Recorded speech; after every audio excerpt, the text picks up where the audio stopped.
nafikiri Chesesi has summed up most of points yenye nilikuwa naye. Naitwa Luka Chebi. Nafanya kazi ofisi ya County Commissioner hapa Iten. So I believe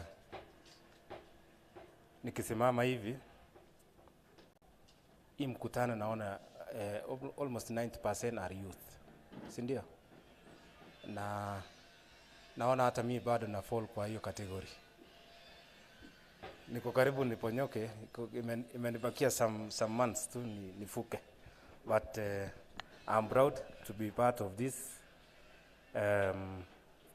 meeting. Ofisi yetu haina mambo mengi. Ofisi yetu tunataka tu watu wa kufuata sheria. Sheria ya kila kitu. Kama ni sheria za nchi, sheria za ukulima, tunataka angalau ukue unafuata hizo sheria. Kwa sababu vijana ndio wenye tunaongelesha hapa. Kuna kitu imetrend kwa social media of late. Inasema ukifikisha 30 years usiseme bado natoka wapi? Poor background, si ndio? Inasemanga hivyo? Siwa inasema hivyo? Ukifika 30 you are now the background, si ndio?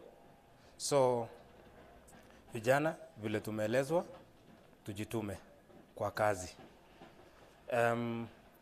Pia of late the current government wameinitiate mambo na online. Wameweka wifi kila mahali. Ukienda sokoni hapa utapata wifi. So advice kwangu kwa vijana ni kwamba tutumie social media platforms vizuri, positively. Tusiharibu hiyo zawadi serikali imetupea ya kutupatia free wifi. So let us use it positively na tukifanya hiyo biashara. Hata kwa ukulima pale, ukiwa shambani, so unaweza piga picha viazi yako, uweke online, mnunuzi anakuja kununua. Si ndio? Nani amejaribu hiyo? Mshajaribu. Ukiwa sokoni pale, unapika picha nyanya yako, mnunuzi anakuja, si ndio? So let us use that online vizuri. And then kwa mambo ya tendering, we also encourage youth waweze ku apply for tenders. Serikali kuu iko na agency yenye iko na tenders yenye inatangazwa. So ukienda kwa government advertising agency utapata tenda mingi zimetangazwa. Na hapo utapata maybe kuna tenda ya vijana. So let us use that platform, government advertising agency. Utapata tenders. Thank you Bwana Edwin for the initiative yenye umeleta, yenye inakuja kufaidi vijana na wananchi kwa ujumla. Our office is open.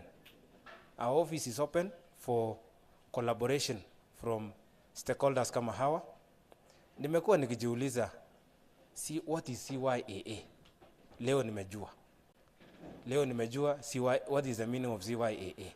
So most of the time tunakuwa na mikutano, maybe policy making ya national level. Huwa tunashindwa tunaalika stakeholders from different sectors. Now CYAA mumeingia kwa list yetu because nimejua from now. So anytime we have a meeting yenye inahusiana na mambo na maybe policy, tunawaita. Si mnaleta maoni yenu, si ndio? Kitu kingine ni kwamba tukiwa bado hapo kwa collaboration, ile kufanya kazi pamoja, ningewaomba sana from the convener leaders in your areas, collaborate with our local administrators. Wakati wako na barasa, munawaambia tuko hapa. Sawa sawa. Munawaambia tuko hapa na tuko na jambo tunataka kueleza wananchi na vijana wenzetu. Sawa sawa. So collaborate with our chiefs. You are free to go to those barasas. Sawa sawa. Nafikiri from the county government, I know Mr. Bore here, Mr. Cliff, wakati mwingi, wakati kuna mkutano ya maybe barasa ya chief, si huwa munaenda hapo, munapeana sera zenu, maneno yenu ya ukulima, si ndio? Sinakuanga hivyo. So let us use those chiefs. Nilikuwa nimesema ya kufuata sheria, si ndio? Kwa sababu sheria usipofuata utajipata pabaya na utafanya hiyo ukulima. Au sio? Si ndio?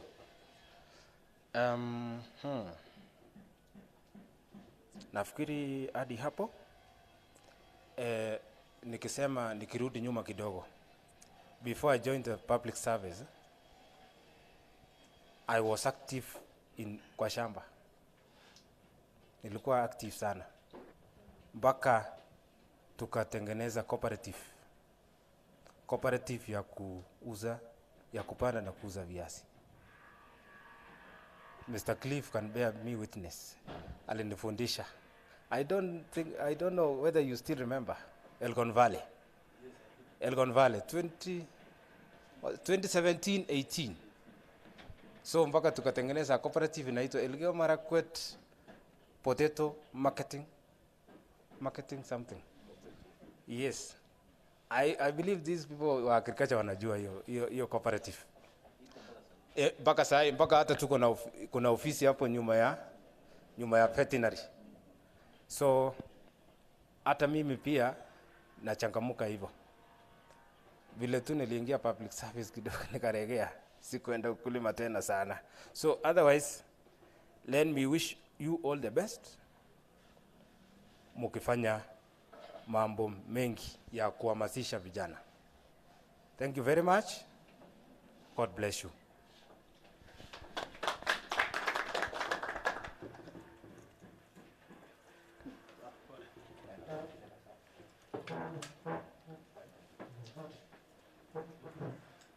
Thank you, Mr. County Commissioner. Good afternoon. Nafikiri siwezi kurudia kujiintroduce ama wenye hawakuwa wamekuja. Kuna wenye hawakuwa wamekuja. Mimi naitwa William Bore. Mimi ni assistant director livestock production. Somebody aliniintroduce hapa kama director. Najua director lazima uwe na defense. Si ndio? Kama mimi sina barua ya director na unaniita director, sina makosa? So mimi ni assistant director kwa ofisi ya county director of livestock production. Lakini saa hii nafanya kama county coordinator ya agriculture sector development support program. So yangu hapa nataka kuwa chairman for about 10 minutes. Nataka kuita wenzangu wanakuja kusema 1 or 2, alafu mwingine, alafu nita summarize na tunamaliza. So nianzie wapi? Wacha nianzie Cliff. Cooperatives. Asante, karibu.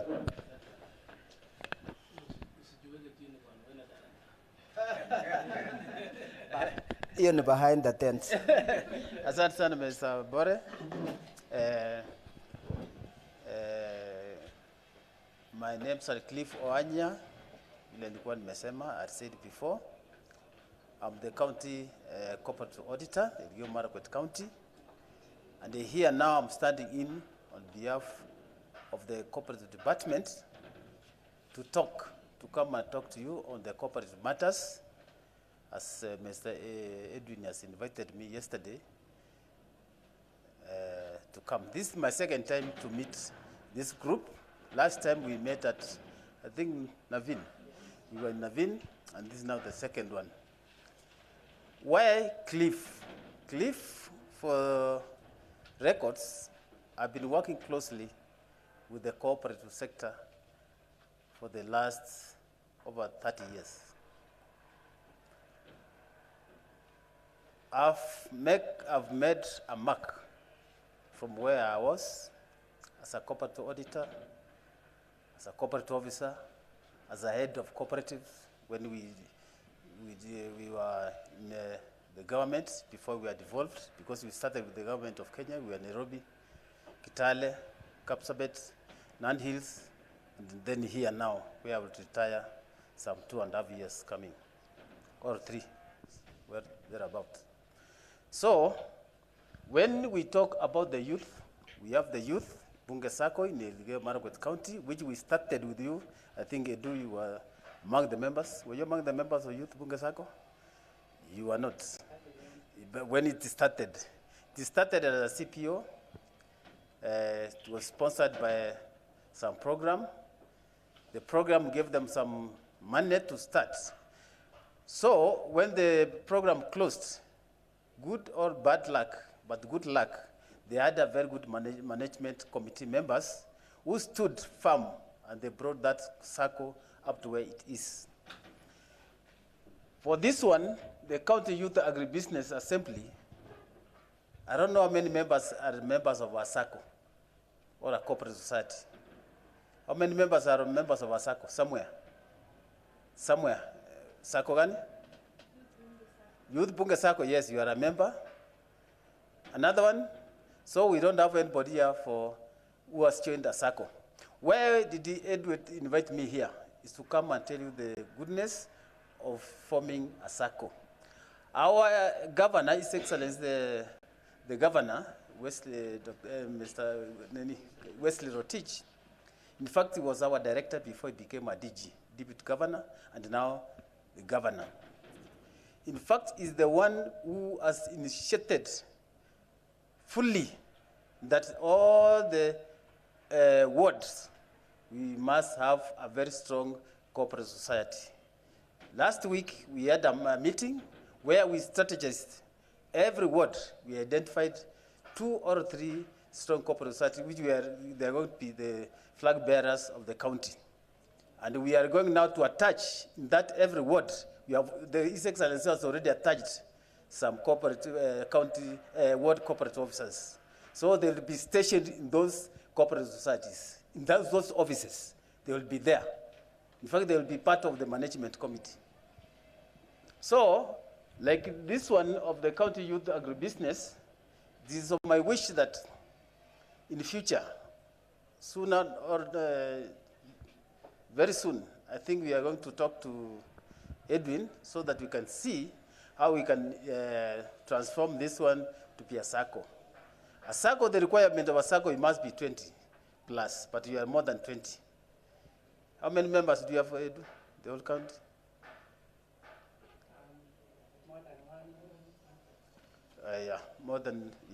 You are more than enough to form a circle. The goodness of a circle, you save and then you borrow. You save, you borrow. You save, you borrow.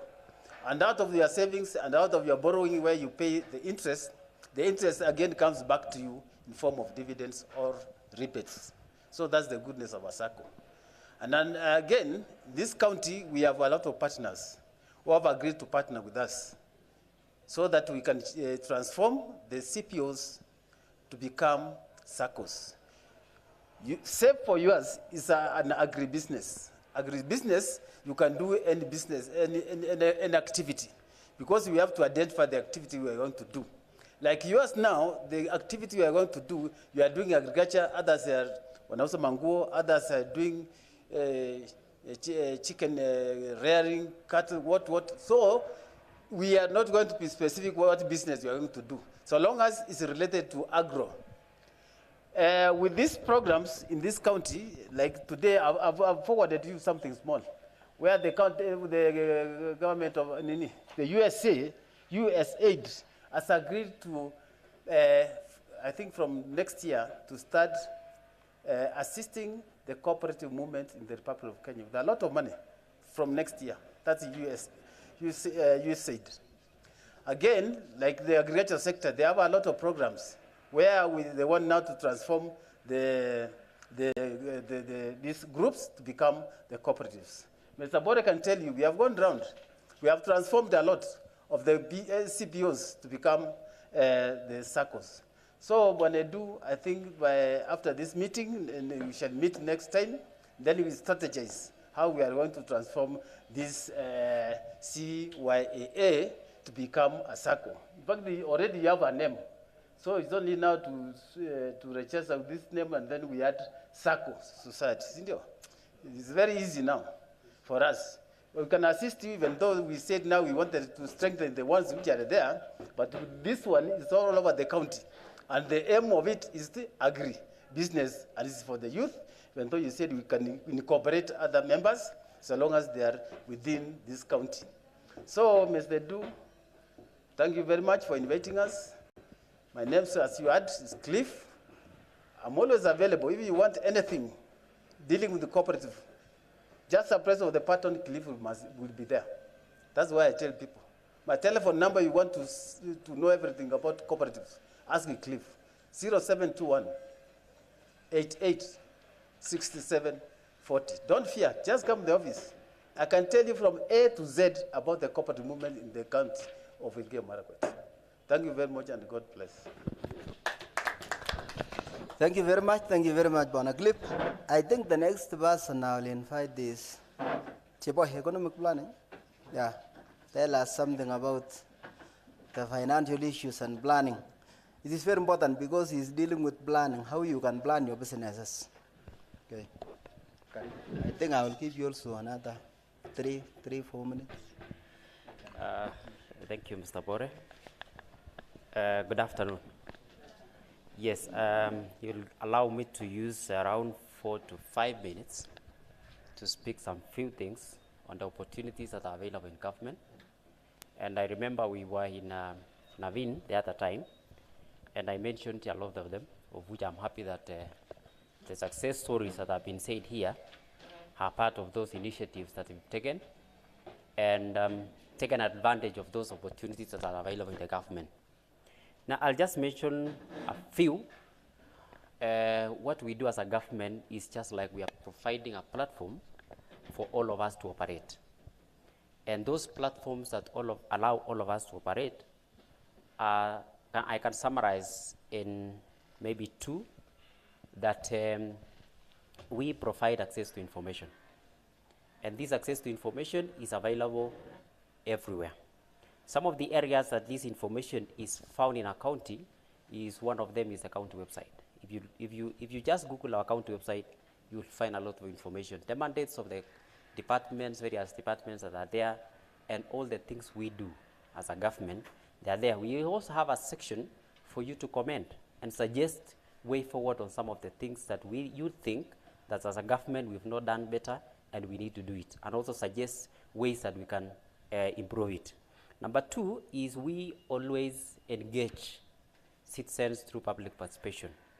Every strategic plan that we do, we engage citizens through public participation, and that is how you get access to that information. Number 3, we also have media platforms. I can say social media platforms for the county. We have the official Facebook for the county. The governor also uses his, which is also official. And then also we have the WhatsApp groups. So governor ako kwa WhatsApp karibu zote in the county. And if you post any question, I've been seeing him responding to those questions. So that's another way that you can get information from the government. Another one is we also give information through the notice boards. Yeah, if we have anything, we just post through the notice boards.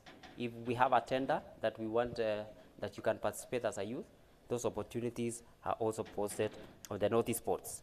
Another way that you get this information, you just walk to the ward administrator's office and ask for that information, and you'll get it.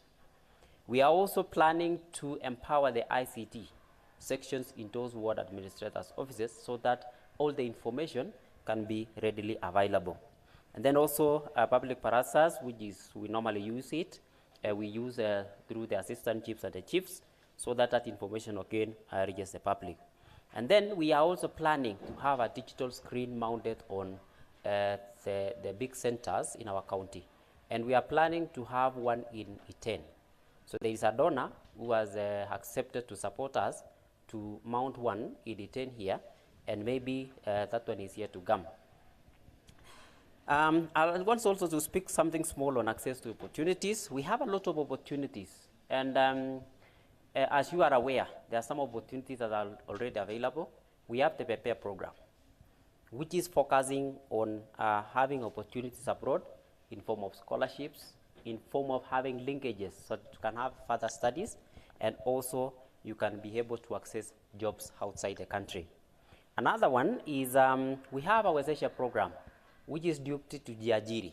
To Jiajiri, in partnership with KCB, the county has managed to train youths in the TVETs and support them with starter packs. Starter packs is a package. If you've trained for mercenary, they give you all the tools that are required by a mercenary so that you can go and find opportunity. So you will not be looking for the tools again. It is just you to go and start working. So those are some of the opportunities. For a start, we've started with 15 million, and KCB has supported us with another 15 million. So we have 30 million to train the youth and also to give them the starter packs. Another one is we have the ACPO policy. ACPO policy is operating both at the national and the county government, where 30% of our projects or our tenders are being given to the youth and women and also people with disabilities. So we, in the county, we've started something what we call YAGPO, YAGBO. YAGBO is for youth alone.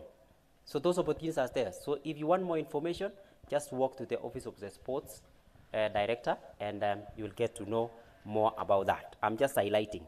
And then finally, Elgeyo Marakwet has been participating in what we call open government partnership. It is only 3 in Africa, Elgeyo Marakwet, there is one in Dar es Salaam, and there is one in Nigeria. Yeah, it was a competitive, but Elgeyo Marakwet, we managed to secure a place. So we've been participating for the last 6 years. And that's also another way that there is a lot of opportunities that are there. So if you just like Google our website, you'll get more information about that. Finally, we are in a process of doing what we call a wealth creation policy. We are developing a wealth creation policy. In the next 1 or 2 weeks, you will get a notice of public participation, where we'll be engaging the public on the content of that wealth creation policy, on areas that you need the government to improve so that we can be able to create our own wealth as a county. And those areas that we are going to touch so much is on area of agriculture and livestock, where we will have the agribusiness through the cash crop. If you look at, for example, the counties like Kericho, every month, a family, the father and the mother, walks to the bank and get payment because of tea. So our governor has initiated by RETRA, which will be a good initiative, so that after every month, you just walk to the bank and get your pay. That is what we are planning. We also advocate for improved quality breeds, so that instead of you having 20 cows that produce 10 liters of milk, it is good to have one that gives you 40 liters of milk. That is the approach we are taking. Another one is on cooperatives. Clive has talked about this, and we are advocating for having unions or circles so that you can be able to do aggregation of the products, so that you can be able to get a better pay. And also we are focusing on trade in this wealth creation policy. How are we going to empower the SMEs? And then also we are going to focus on the technical skills. How are we going to improve? How are we going to ensure that our polytechnics, those who go there, the youths that attend to those polytechnics, get the quality of those technical skills that will now be used locally and also internationally. And then finally, we have 500 million, 250 million has been contributed by the Elgeyo Marakwet County, and 200 million has been contributed by the national government in order to start what we call County Aggregation Industrial Park. This one will also be a great opportunity for the youth to take up those opportunities that will be there so that you secure yourself a section to do your own business. It will be a good one, and it is starting in this financial year. The tendering process is on course, and maybe from January, you will start seeing construction of that county aggregation industrial park. So those are some of the few opportunities that I've just highlighted among very, very many others that are available. So they are available anywhere. If you just walk to the county offices, any office, you can be able to get assistance and get access to this information so that it can help you improve your life. Otherwise, I'll just stop there and I complete by saying that mtu mwenye anajituma utumika. Asante. Yeah, thank you very much. I think you have used the maximum of the number of minutes that you requested. So I think the next person is my sister, Madam Dorothy. Dugona baby project. It has not started, but it is the structures on the ground is being laid down. So let tell us how it will assist the youth. Karibu sana. Thank you very much.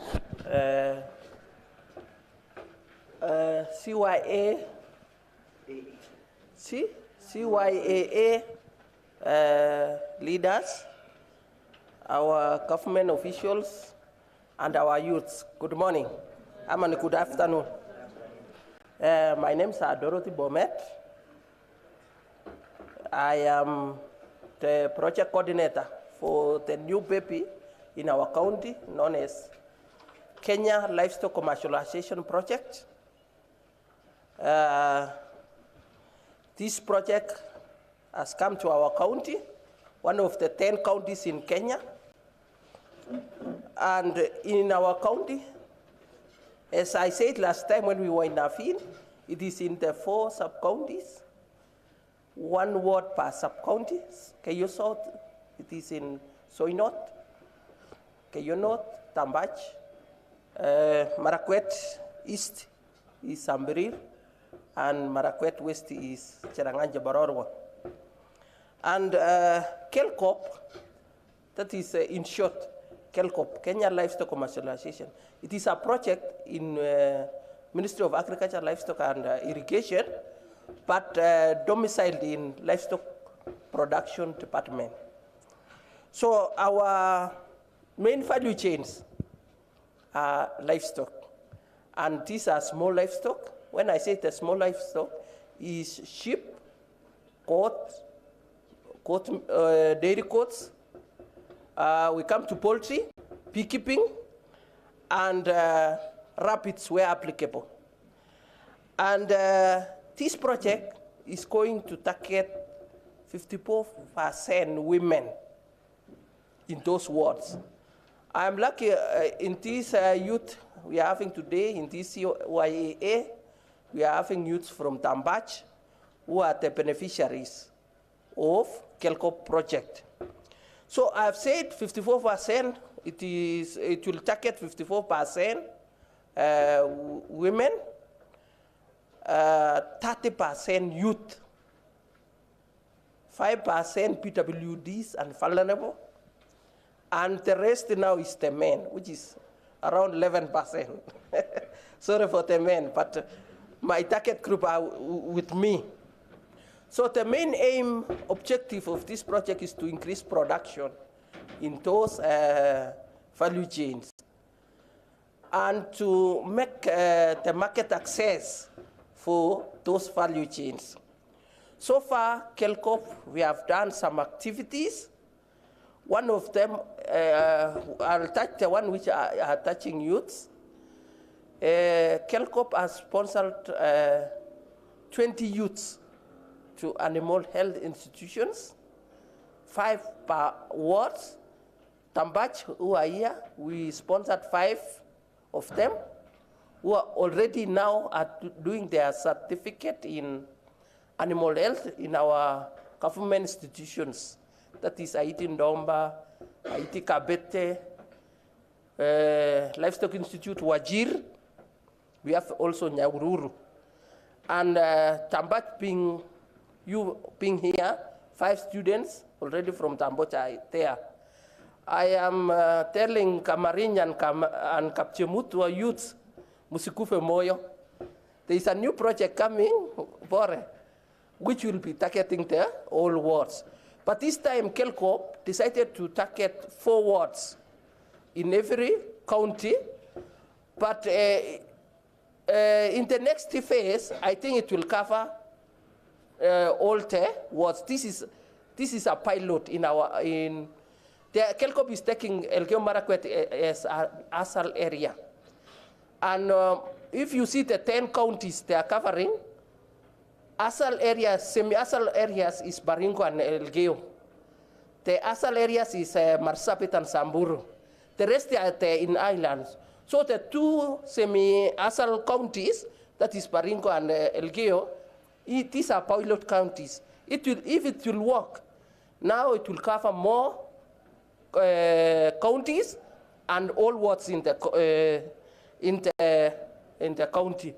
So I'm telling the Tambach, who are the beneficiary for Kelko, let us team up. We make this project successful, so that even our colleague youths in Kamarin and Kapchemutua will benefit even them very soon.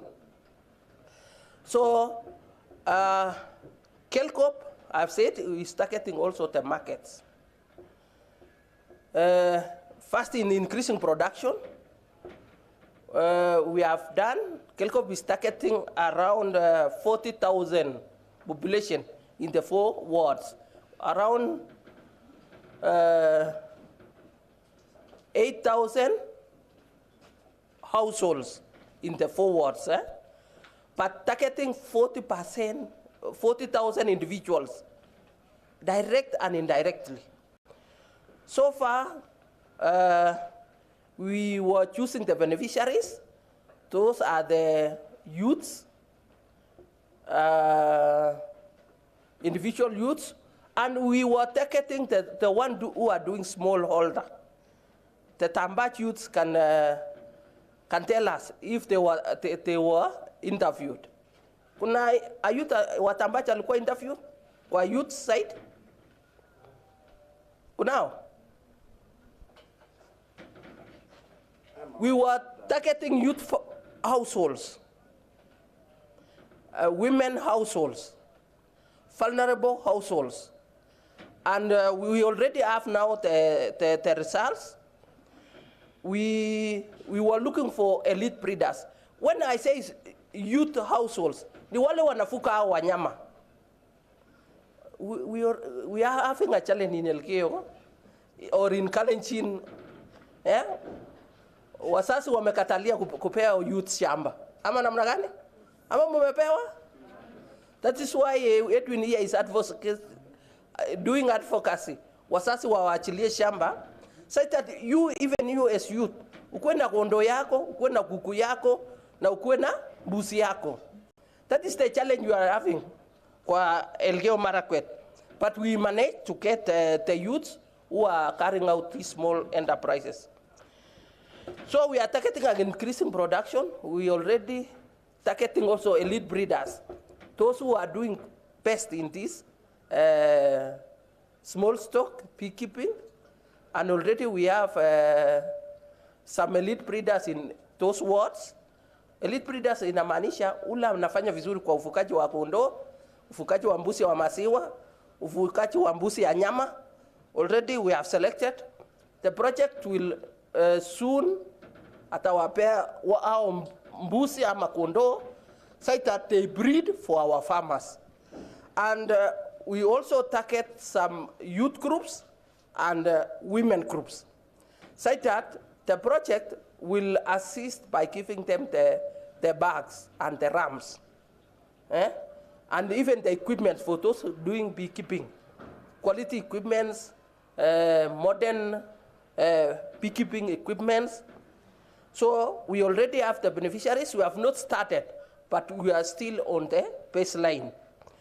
On the markets, Kelkop is upgrading sale yards. When skule hii tutakuwa tumeongeza masao ya hizi small store, we need to sell. and they're upgrading now the cell yards. We have started with Kipcheptem cell yard in Soinot, where it benefits also Tambach ward. And very soon, mutaona kasi yenye nafanyika huko Kipcheptem cell yard. We are also renovating Iten slaughterhouse hapa. Ile Kipcheptem, Kelkop will renovate Kipcheptem at 13 million. Itakuwa ile women friendly, youth friendly.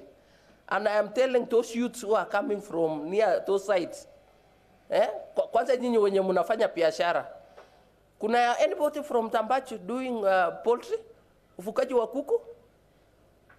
Hakuna hata mama anafuka kuku hapa?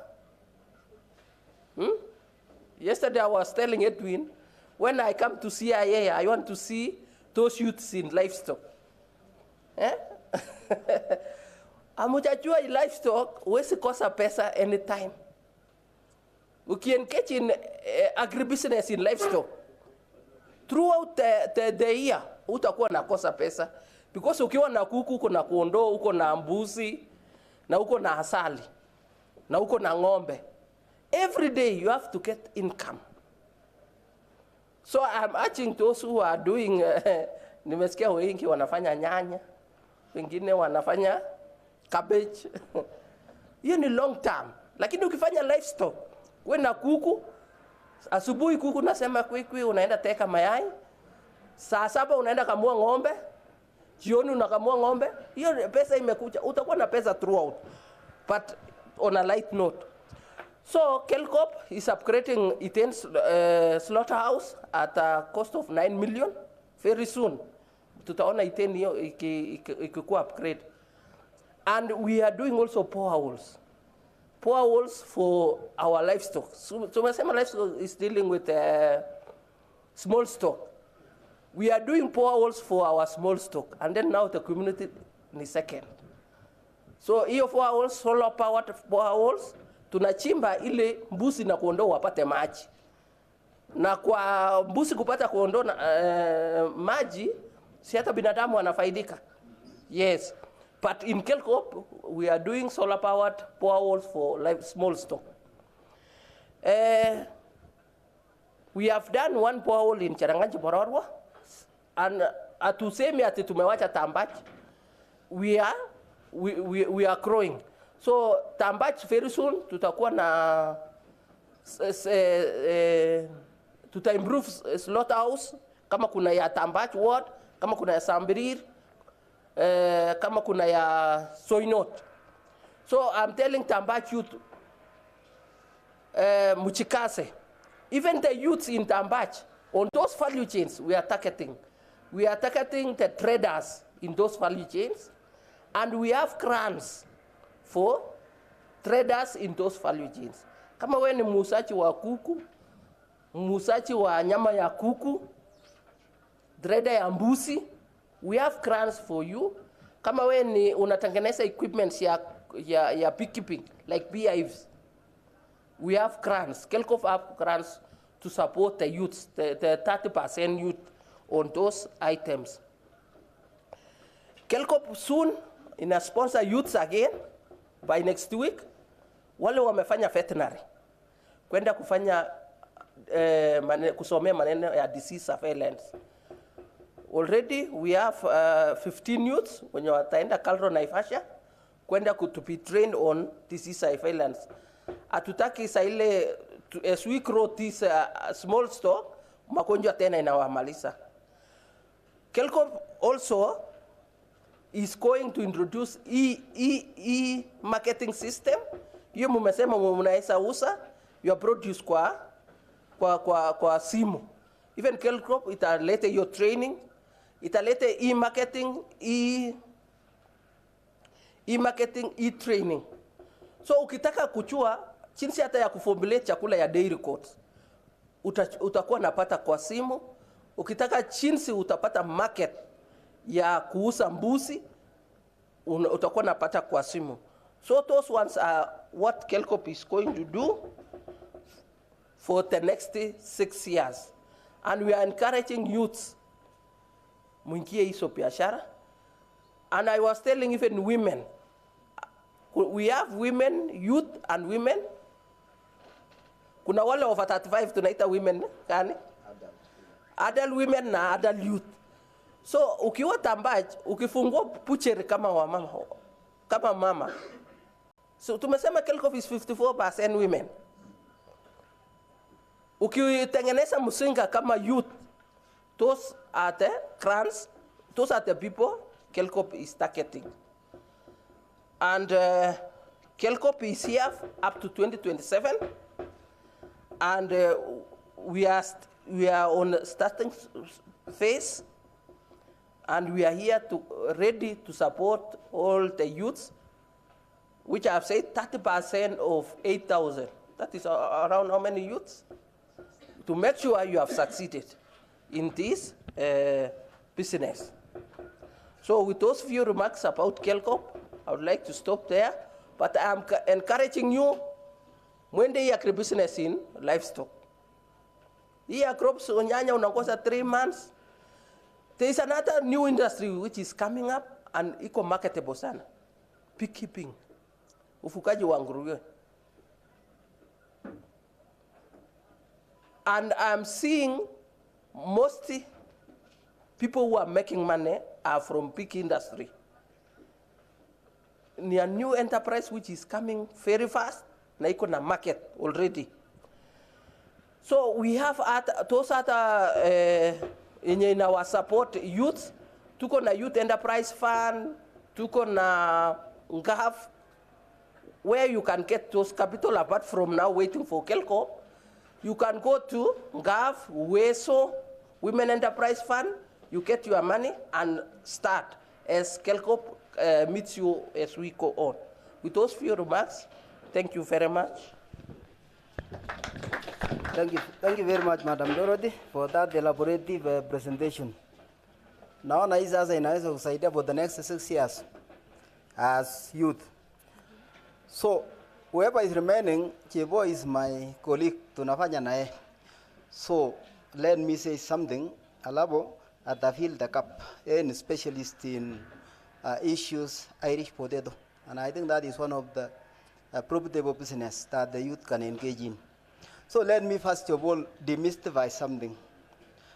Kuna watu wenye wakikuja headquarter pahali ya livestock wanakuja na kusema mimi nataka ofisi ya livestock. Wakifika ndani wanasema mimi nataka movement permit ama ng'ombe yangu ni mgonjwa. There are 2 offices. Iko veterinary, and veterinary vet is a person who treats an animal. Alafu kuna livestock production. That is the person who nutrifies ama mwenye analisha an animal. So the cutting edge, sisi tunakutania pahali penye when we are preventing the disease from entering the animal. Sisi tunazuia diseases zisiingie. Disease ikiingia ndani, veterinary hebu enda toa hiyo kitu yenye iko ndani. So when you see the services of veterinary department, you will see the disease surveillance, wana deal na maneno ya treatment, wanaenda maneno ya drugs, hata wakati ya exhibition. Mimi niambia mbona mnalete infected liver?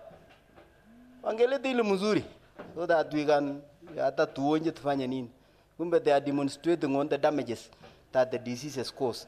So those are the different. Sasa sisi bande hii mimi ni mtu ya livestock production. Ukikuja maneno ya kulisha an animal, kulisha animal inakula ngapi? Hii ng'ombe yenye inatoa lita 5 at 3% fat fat or 10% fat fat, mimi naingia computer na kuambia lisha na hii na hii na hii. Sio ni kama daktari? Mimi ni kama daktari pia.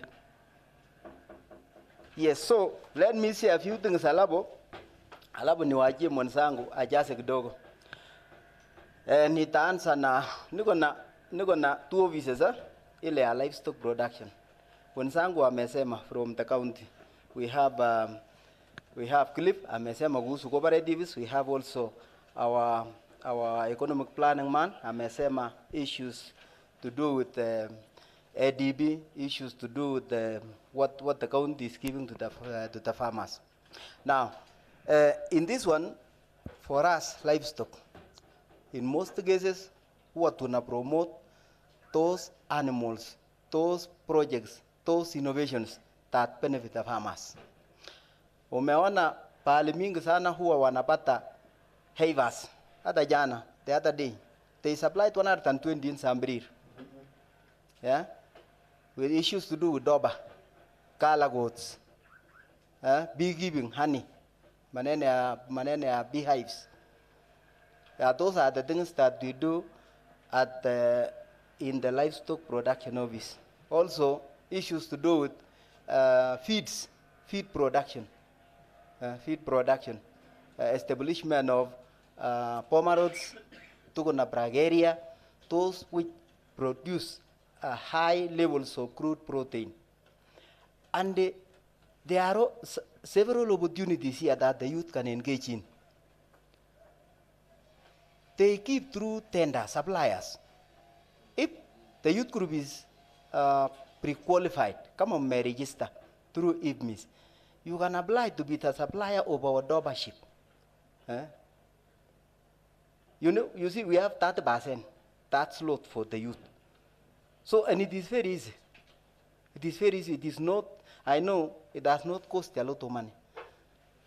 If you have to buy one, it can be 10 to 15,000, not more than 20. So, and this one can be very beneficial to you. And also the havers. You can be a supplier of our havers. So you have tenders there. Another thing that you can do for the small stock, as my sister said, there is this issue with feedlots. Munajua feedlots.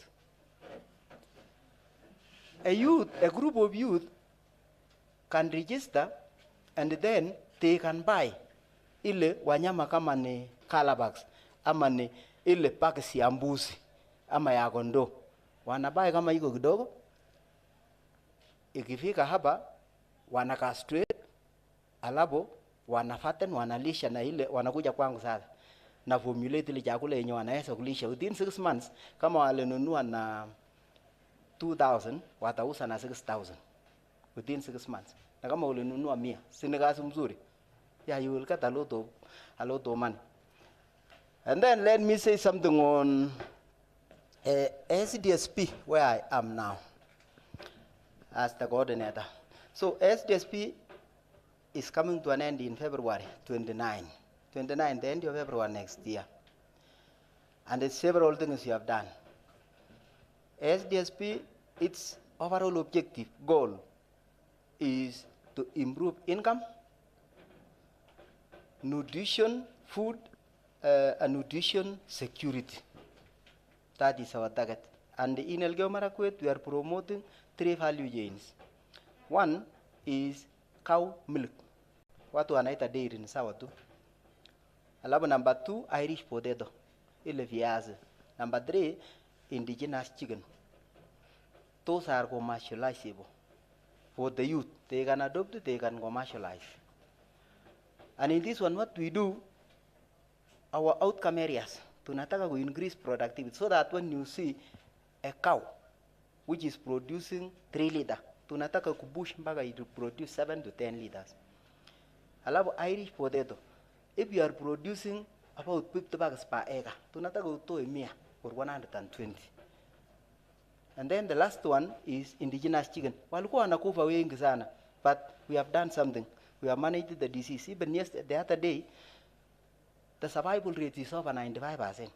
Ile ya kienyeji ikiangua, inataka inalalia karibu, I think it is 12 to 15. Alafu ikiangua, within the first 10 or 15 days, kama ilikuwa 15, utaona ni 5 imebaki. The survival itakuja mpaka kitu kama 2. Those which will go to mature. But for our case, ilienda mpaka kama ilikuwa 15, labda ilikufa 1 ama 2, lakini sio kwa ugonjwa, ilikufa kwa accidents. Sometimes ukifunga mlango hivi inafinya.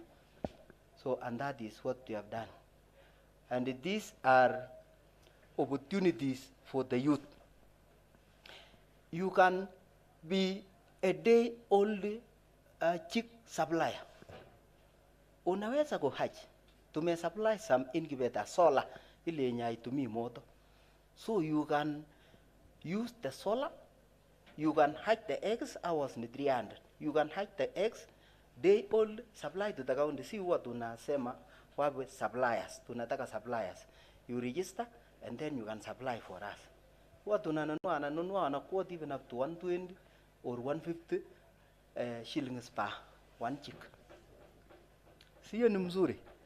Yeah, and then another one, kuna opportunity nyingine yenye si tumesupply.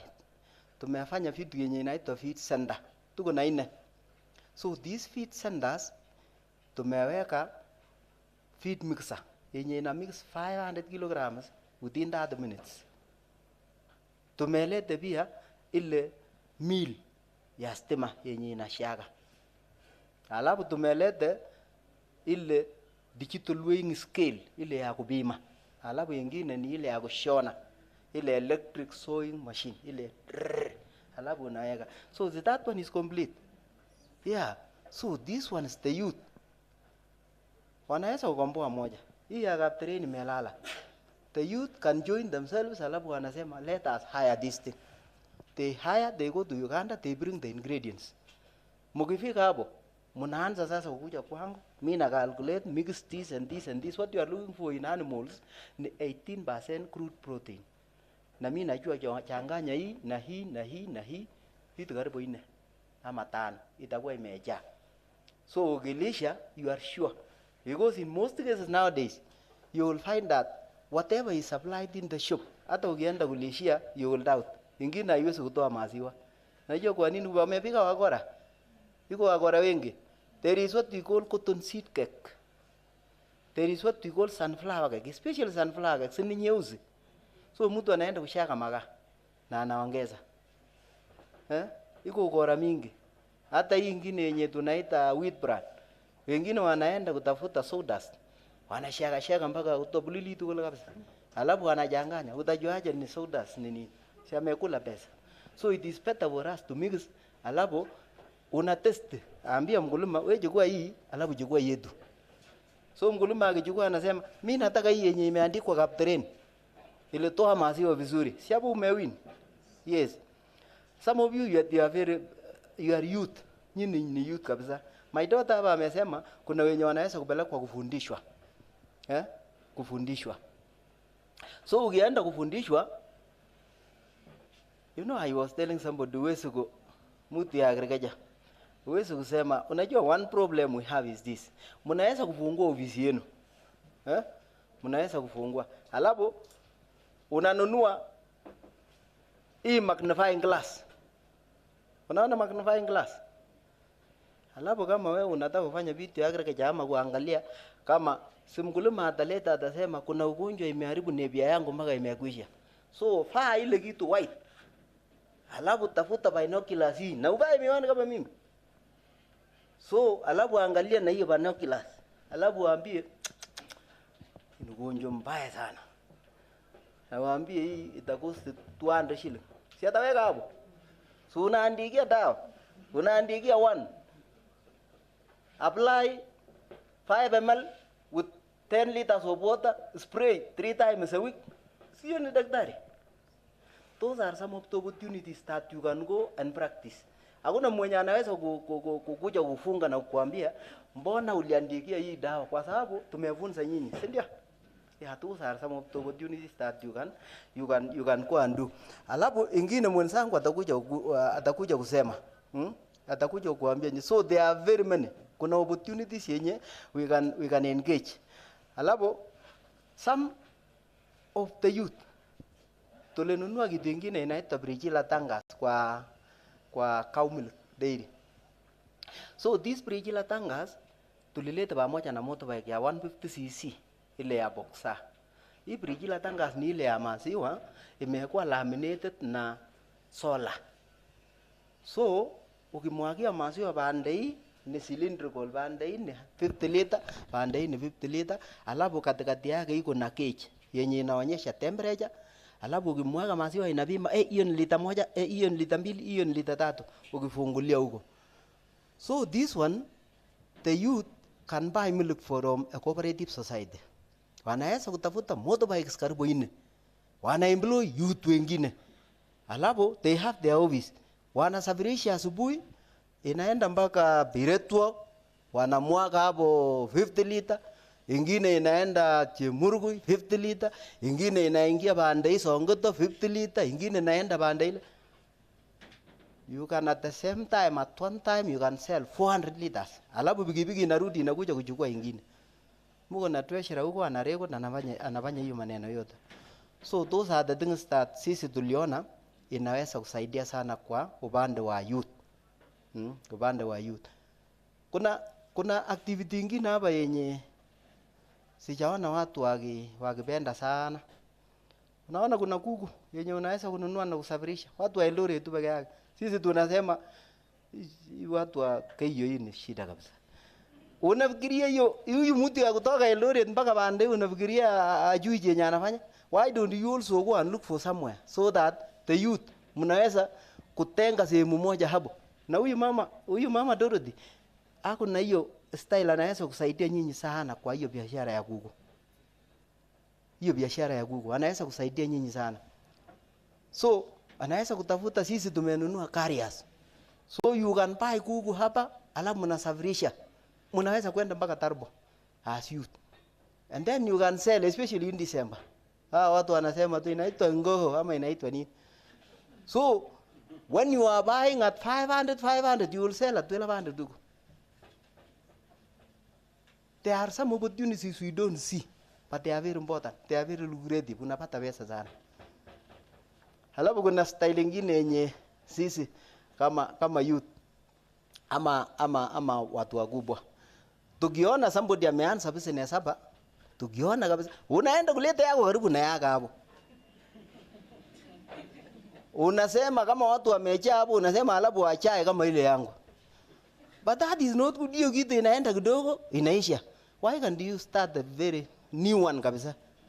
New one. I was telling somebody, mnaweza kama youth tumeleta kitu yenye tunaweza kuchinja kuku. Inaitwa nini? Hii devastating machine. Na kuchinja na kufanya nini? Unachinja wengi sana, tunaweza kutafuta kichinjo hapa tukisaidiwa na Gelgop. Kichinjoni. Alafu tunatafuta hoteli yetu ama butchery yetu ya kuku peke yake na fridge. Nafikiria wase kama mimi sometimes siwezi hata kuamuka kwa nyumba kwa sababu ya accounts. In most cases wenye tuko interactive, kwanza Edwin ananiona saa nyingine ananiambia mbona umeenda hivi? Kaambia nilikula red meat. So ni wengi mko na customers wengi wenye wanakula ile white meat. Lakini hakuna hapo, umeona kwa butchery? Hakuna. This no there. Why can't we venture in that? In terms of livestock production. Kuna vitu vingine kama honey. Ukienda Ratat kina mama. So wako na wenye wako barabara wamepanga asali. Mimi naenda mpaka huko natoa. Why can't we kwa hii barabara yetu ndio hii karibu ijengwe ya remote then? Why can't we start as youth? Na kuweka huko ingine, weka huko ingine, weka huko ingine. Some things you take risks, lakini itakuwa faida baadaye. Those things can be lucrative to you. Inaweza kukusaidia kabisa. Inaweza kuwa very good business. Kuna wakati nilifanya kazi ingine ya kupanda ilikuwa nini jeboy? Mwanangu na jeboy. Pomerods. Tulikuwa tuna banda na pomerods. Hako na shamba yake hapa 5 acres, niko na 5 acres hapa. Lakini mimi nilienda step higher, nikavuna mbegu. Mimi nauza mbegu, bag moja ilikuwa ni 10 kilos, so I was selling at 500. 10 kilos 500 na kwa ngapi? 5,000. Na nilikuwa natoa 50 packs kama hiyo. Alafu baada ya kutoa naanza kuvuna, naita sasa gari ya kuja akate nyasi. Sasa nyasi napitia pande ile ingine napitia pande. So there are many things that we can do in life. Na haikuwa inabaki, hata saa hii bado wanauliza. People are asking. Those are some of the opportunities that we can do in livestock. So I just want to call my, thank you very much for kwa hii. Vijana wengi sana wako hapa. Wabule madam, you deserve congratulations kabisa. Mwenye ulifundisha hata mimi nilikuwa nimesikia hii. Hii kwangu ilikuwa artificial insemination kwangu. Lakini nilipoona hii ndio ikashika kichwa. Wakati unauliza maswali iko kwa kichwa. Ndio nikajibu haraka. So, and these things many people wanafanya hii kazi ya hii ya kompyuta. Hata siku hizi huwa naambia mwingine tukikaa chini ni silent kabisa mpaka hata you don't know even amujuani hata. Kila mtu anafanya tu hivi. Siku hizi nafikiri socialization hata imeisha kabisa. And I think it is giving money. A lot of money. Lakini usiende kama hii yako hii pete ngine inaleta hasara kidogo. Inakula sana. Then youth, my parting word, alafu nataka mwenzangu akuja hapa kidogo kwa hii viazi. Hii viazi hata mimi nilipanda last time, hata saa hii nimepigia mtu asubuhi niko nayo. Nilipanda ya service planting. I have quarter of an acre. So nikatafuta certified seed. So hiyo certified seed nikapanda hiyo service planting, hakuna kuchimba, bwana umepiga yaro. Unaweka 30 centimeters, alafu unafunika sasa hiyo hili. Last time nilipata 50 bucks ile ya tolgos hivi. Ama inaitwa kama sio tolgos inaitwa nini? Tolgos lakini hiyo ni jina ya former governor, hii nyingine Jubilee. Hiyo nikapata hiyo. Bei ilikuwa mbaya sana 1200. So nikapata 50,000. Nikashukuru. So this time mimi naona iko namna hii, nimepigia mtu sasa. Nimepanda ingine, nilienda kwanza nikapanda vitu vingine marakwe nini. So imekuwa mzuri. So those are some of the seed ya Irish potato. Hakuna mbegu ile clean. Hakuna. So mkikuwa youth wenye wako wazuri sana, you can just specialize in production ya hiyo seed. Na seed sahi demand, hakuna siku yenye demand itaisha. Mimi nilitafuta hiyo mpaka nikaenda mpaka Jebara huko ndio nikapata hiyo. Ni ngumu kupata. So my parting word yenye nilikuwa nimesema ni most of the youth wamepotea. Over concentration on the girl child. The youth wamekwisha. The youth, especially the boy child, mimi wacha mimi niseme kwa sababu hiyo line. The boy child. I hope this youth as you integrate, I request kabisa this body night the project kama CYAA integrate kabisa issues to do with alcohol abuse, drug abuse, all those things. Let the negative weka picha kabisa ya mwenye anaanguka na kuamuka. Those will assist. Those will hata ulete familia vile imeka. So that we all turn, alafu tufanye production ikuwe mzuri. We depend on you. Since somebody has said, mimi niko na 2 years by the way. The exact ones. Lakini kwa ile ya kushika hapa iliongeza miaka ingine 2. Lakini yenye mimi najua ni 2. Lakini kushika hapa iko ingine tena ile. Yeah, with those few remarks, nataka jibu hapa kidogo. Kuja ongea kidogo. Tuko ofisi moja. Nataka tuaseme ni specialist ya viazi. Nataka ufanyie tu karama kidogo, alafu utapatia sasa Edwin tutakushukuru kwa sababu umetuita hata this one is very good sharing place. Pahali ya kushare. So in case of anything tumekuambia kazi yetu. So in case of anything just contact us. Especially on nutrition. Kama unataka kulisha kuku, kama unataka kuku gani uintroduce, kama unataka broilers, kama unataka doba siku hizi ni project ile mzuri sana. So you can just contact us, tutakaa chini na you will not regret. Hauta regret. Thank you very much. Karibu jibu. Pigie makofi. Bas, hamjambo tena. Mmechoka kidogo, mnaweza simama mstretch. I think you can, kama kuna mtu anajua take us through an energizer. Acha mimi nifanye energizer. Yes, so, acha mzee atusaidie. I think it will not be harmful because it is coming from an elder. Nataka ulikuwa tulikuwa na mwalimu alikuwa anatoka wapi Nyatiga. So hii ni wimbo. So lakini mseme yote yenye mimi nasema. Haya, nitaanza. A teacher from Nyatike has come to town. Nitarudia hiyo safari moja tu, lakini ile nyingine sitarudia. A teacher from Nyatike has come to town.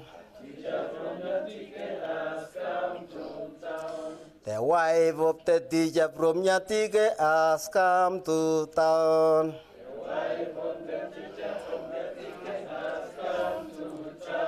The son of the wife of the teacher from Nyatike has come to town.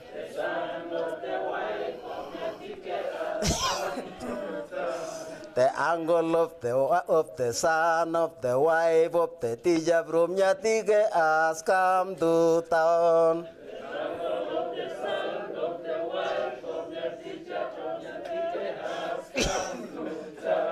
The puppy of the uncle of the son of the wife of the teacher from Nyatike has come to town. The puppy of the uncle of the son of the wife of the teacher from Nyatike has come. Mume.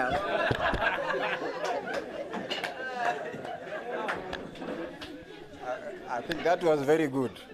So mimi nitachukua tu muda mfupi because from what I was hearing tumepata mawaidha mengi ya kutosha. So I'll just fill in the gaps, eh? Na mwanzo I'll want to thank CYAA kwa sababu I come from a community who stress the importance of the young learning from the elders. Kuna mentorship, si ndio? All of us come from around here. Huwa wanasema nini kwa kinyumbani? Mambo ya mentorship.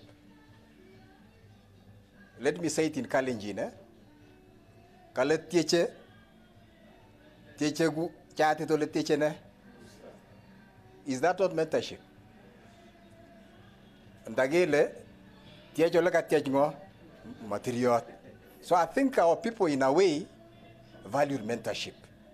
Na naona this program ina fill a gap because I don't know who said it, eh? But in some interaction nilisikia kwamba if you wanted to gauge the direction a community or a society is going, consider their youth. Consider the youth of that community or that society. They are the barometer. Wana indicate kama mambo ni mabaya ama ni mazuri. Nafikiri tunakubaliana. So thank you very much Rest Hub and all your stakeholders for this mentorship program. So mimi sitachukua muda mrefu. Ningependa tu niseme because what I gathered ni kwamba you as youth hamutaki mambo mengi. You want something that will enable you do business. Hii mambo mengi will come later. So I want to speak from the position ambapo ninawakilisha. Tuko kwa program na Bwana Bore being the county program coordinator, the agriculture sector development support program ASDSP, which is a capacity building program. Ni mafundisho. Ni ile model ya kusema teach somebody how to fish. Do not provide the fish, lakini unamwezesha na vifaa. So in our training program or capacity building program, we train and provide the demonstration materials. Alafu mtu atazitumia ili kujiendeleza. We call them innovations. So nitatumbia mfano wa viazi. In Irish potato, or we call it the potato, it is a whole chain of opportunities. We call them the value chain. you can be in production. And in production, kuna inputs, seed, fertilizer, that's a business opportunity. Sindio? In Irish potato, and those steps, we call them nodes. Node. Consider a plant. See, we have nodes where branches shoot. So we call them nodes. So one node is in production with a whole range of opportunities. Bwana Bore alimention mambo ya mbegu, which is an input. It is a whole business opportunity. Ukiingia kwa hiyo kutoa mbegu, it is possible to produce 200 bags of seed from an acre through training. Kuna some training that one has to go through ndio uweze kuwa registered as a seed producer who is certified. So you can produce 200 bags from an acre. Na mbegu inashinda ile viazi ya kula. It has a premium price. It goes up to 5,500 when things are in short supply kama wakati huu. Sasa hii ukitaka kupanda viazi, mtu mwenye anasikia mbegu mzuri iko mahali fulani will pay that, because it has been established kwamba the game changer in potato is the use of clean certified seed. Ukileta mbegu yenye ugonjwa, you failed even before you started. Kuna ugonjwa inaitwa bacterial wilt, which is a very cunning disease. Haijionyeshi mapema. It waits until your whole farm is beautiful and your crop is beginning to flower. Utaenda leo ufurahi, uende uchomee watu nyama, useme I think something good is there. Asubuhi ukija saa 8 and it is raining, utakuja your crop is wilting, inakufa, and within 2 days half the field is gone. Na hata utakuwa umenunua bags. So the game changer in Irish potato is seed, clean seed, which we don't have. Sai wakulima wetu wanaenda sijui Nakuru, Narok, and that is an opportunity for us. If you came together, muwe facilitated, and in fact, sai nasikia vijana, and we agree, capital is not a handicap. What you need is concretize your idea into a business plan. Ukienda kwa any financier, utakuwa supported. Na kuna watu wanasema hawezi kufanya biashara na pesa yake, atachukua ya mwingine afanyie biashara, arudishie yake, akule yake, si ndio? You save your savings. Kuna watu wanapeana pesa, so use that money, make your 1 million, si ndio? Kama uliomba 200,000 unarudishia yake 200,000, unabaki na ngapi? Si ndio? So those are the things, and I know the youth can do that. So that is one node. So in Irish potato we have a second node, inaitwa trading. Unaweza kuwa vijana, you don't go, others will be in production. Now you come at the node of marketing or trading. Nyinyi ndio mnakuja kununua na kufanya vile Bora alisema for indigenous chicken. You are the people to take it to the market. So you can come at that level. Sawa. Another node is transportation. You can invest in vessels, yes, you can come together. They say money is not the problem, it is the idea. So as youth, mnaweza kuwa empowered through training. You come together, identify kwamba if you took potato from here to Busia or even to Uganda, you'll make your money. You invest in that node. And then the last one is processing. Tunasikia vijana siku hizi hawataki mambo ya kupika. They want food in some semi-processed forms, ndio? Nasikia kuna frozen chips siku hizi, frozen crisps. Anataka, they don't have time kwenda kuwasha jiko na kufanya haya mambo yote. So you can come, and we are told an industrial park is being established. Nani ata invest kwa hiyo industrial park? I think it is us. You come together, muwe kwa hiyo level. In fact, our program is acquiring some cottage equipment for processing potato into those forms. So ndio tusiuze tu yenye tunaita ware into the market. Unajua sisi tunauza tu tolgos. And a farmer ambaye anauza viazi yake kwa shamba akifika Eldoret, especially when the price is 500 shillings per bag, akienda Eldoret to those joints za chips, sahani ni ngapi? Si ni 500. So anauza gunia 500, anaenda kununua sahani moja ya chips 500, na chips sahani moja inaundwa na viazi mbili.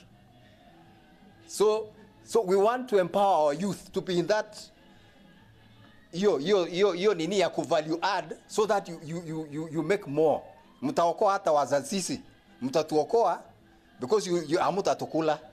Walisema sisi tukiwa shule, walisema zimu likujualo halikuli likakwisha, yani itakula wewe kidogo ikubakishe. So those are the opportunities in Irish potato that the program is promoting. So kwa innovations we have innovations yenye tunasaidia, tunajaribu ku demonstrate so that we generate some interest from the youth to engage in agriculture and in animal production hizo. So tuko na teknolojia, kwa mfano hatutaki kilimo iwe inaitwa drudgery, ile back breaking. We want to introduce some simple machines isaidie kazi kama walking tractor. Wangapi wameona walking tractor? I think I have one here. Maybe nitawaonyesha baadaye. So we brought a few for demonstration. Lakini haina equipment. Walking tractor is a 12 horsepower machine. Iko na nguvu ya 12 horses. Kama ungefunga horses. So it's a very powerful machine. So it's an opportunity for youth, because unakuwa service provider to other farmers. Hiyo walking tractor iko na rija yenye unafungulia mitaro ya viazi. Sawa? Iko na jembe unaweza limia. Iko na pulverizer ama haro unaweza pigia haro.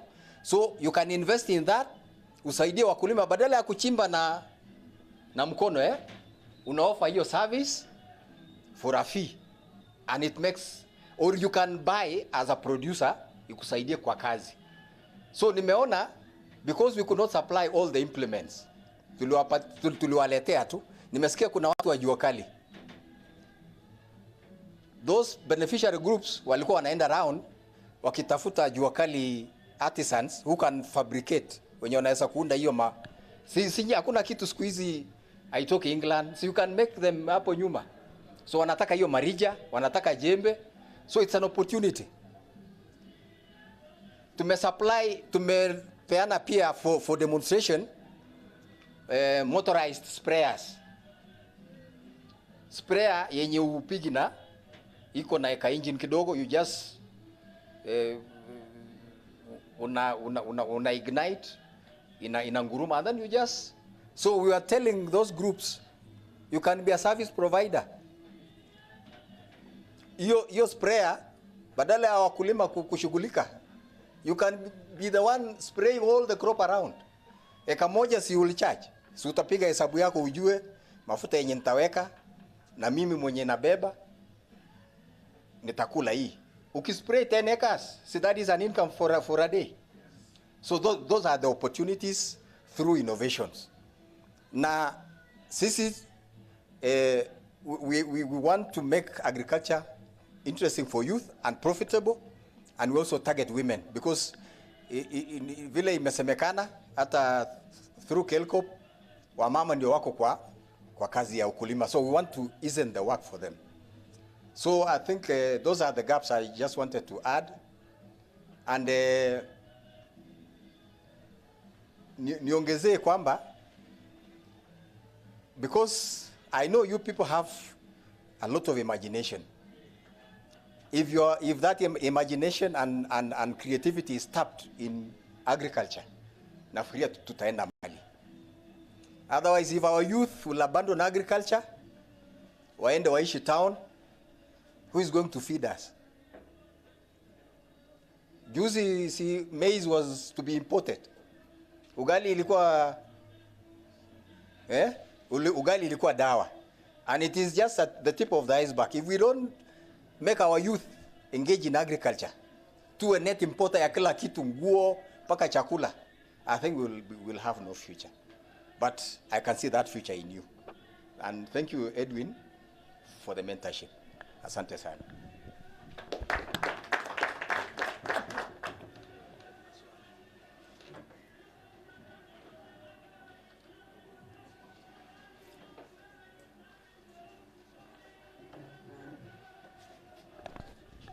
Thank you so much, our partners from government. Vijana tuko? Mmesikiaje hiyo maneno? Are you perspiring? Are you inspired enough to perspire to do something? Good. So I think we need some feedback. Unajua hatujui ile maneno yote ilienda wapi.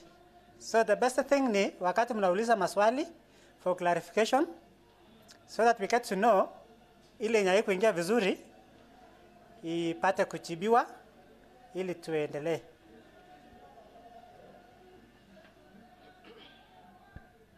So our first speaker was from the county government. Any question to our county liaison officer? Swali lolote?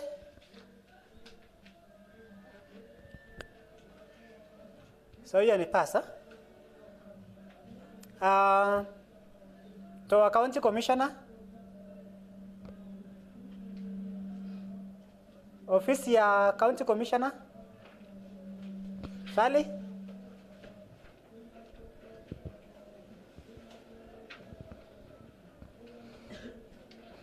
Jana tulijifunza kuhusu access to information, si ndio? So na leo tumekuwa na ofisi ya budget and economic planning. Mulisikia kitu kuhusu access to information? Iko swali? Sasa kama ungekuwa na swali ya kuuliza mimi jana, sasa leo mwenyewe yuko hapa. Swali kwake?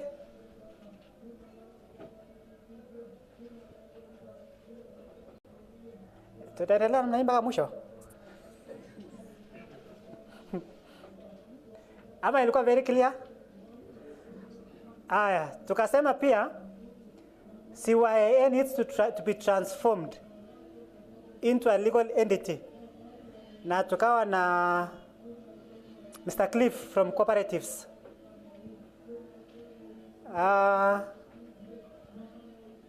Hapo lazima mtakuwa na question. Ni kweli ama hapana?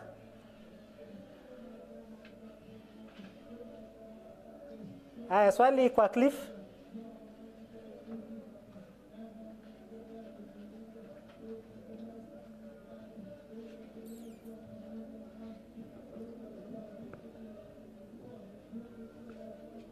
Kelkop?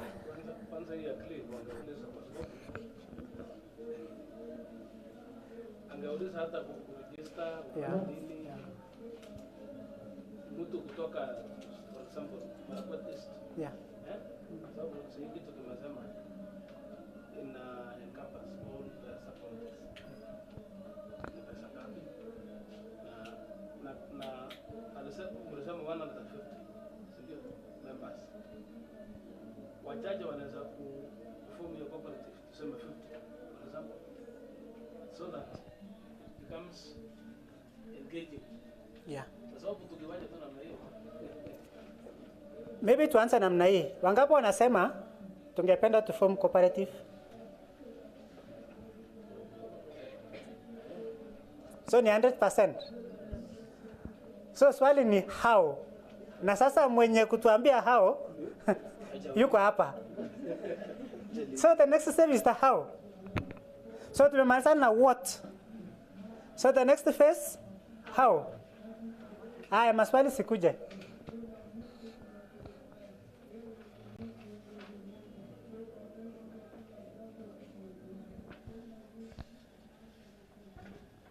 For my interest, yes, in the summer, 50 of them, and they form a cooperative society.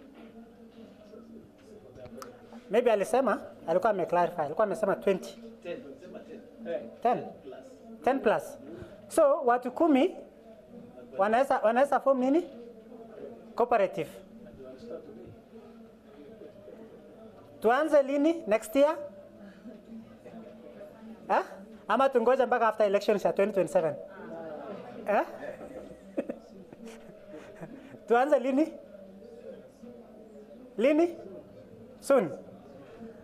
Good. So I think, thank you. Asante kwa ku.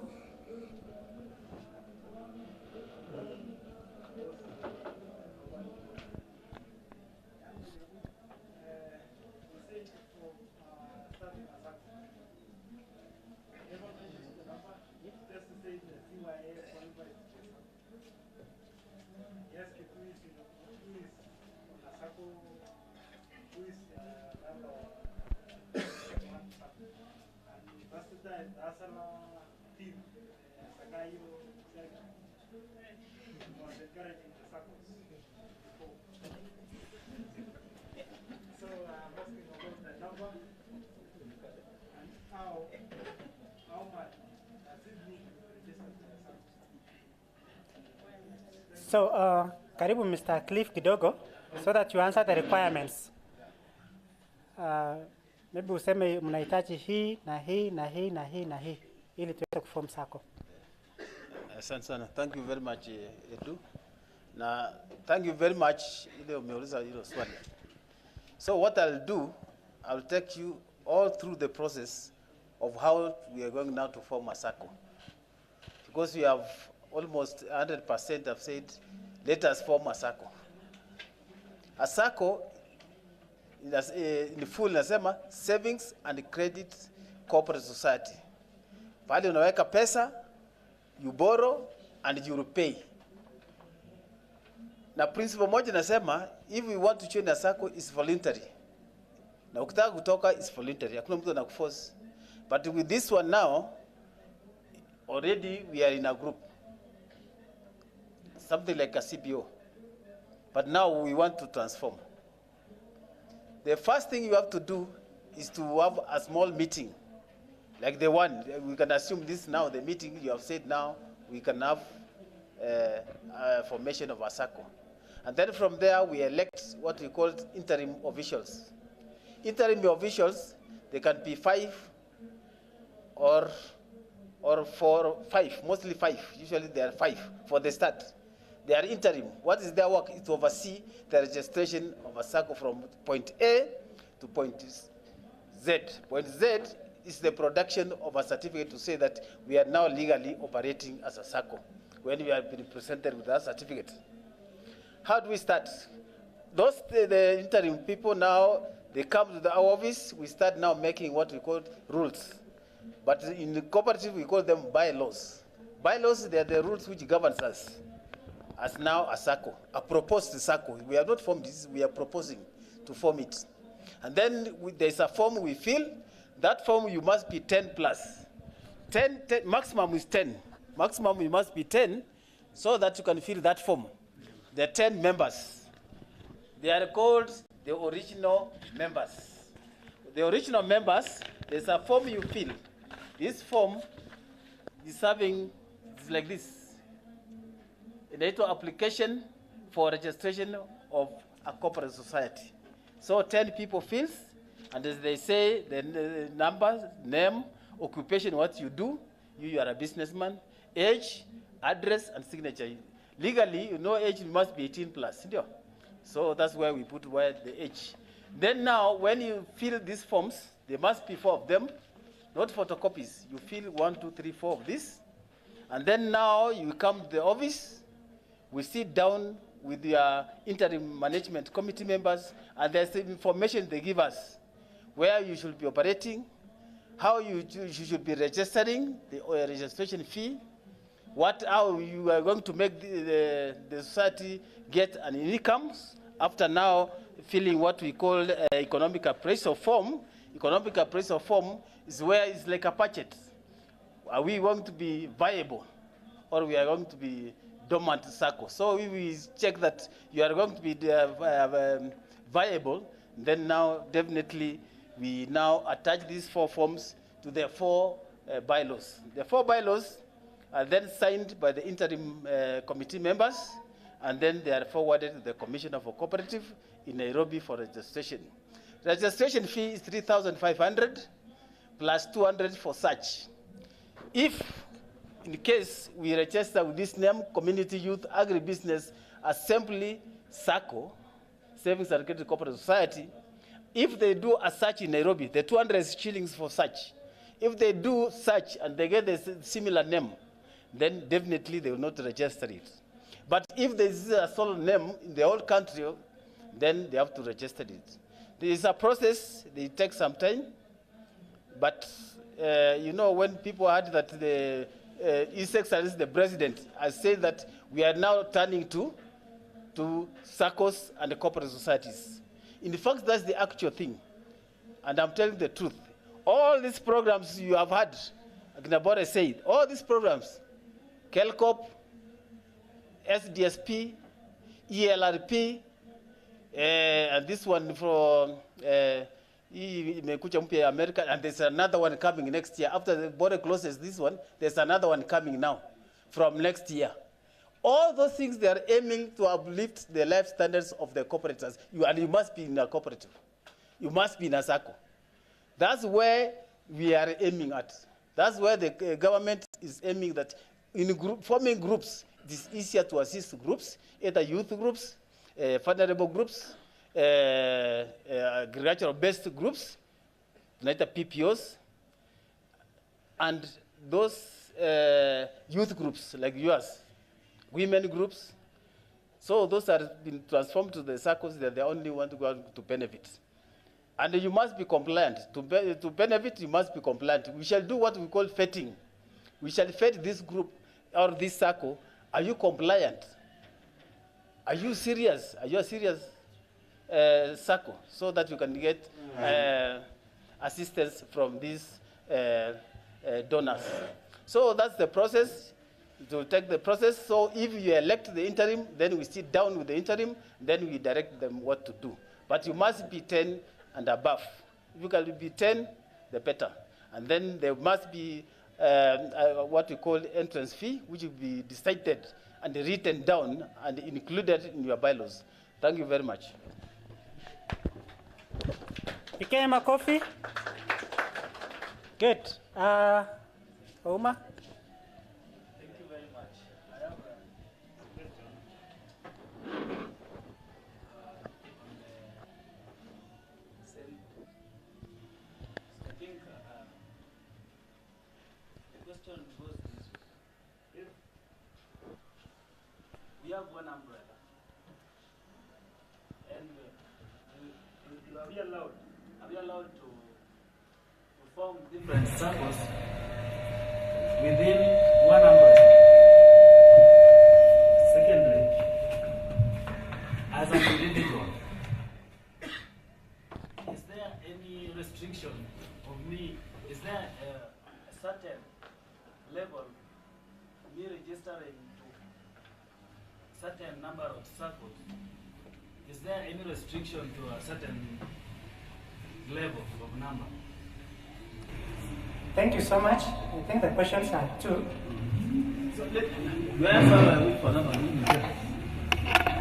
you very much.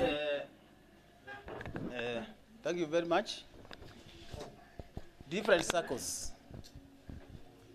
If you have formed this circle called County Youth Agribusiness Assembly Circle, and you belong here, you have paid what you call entrance fee or registration fee.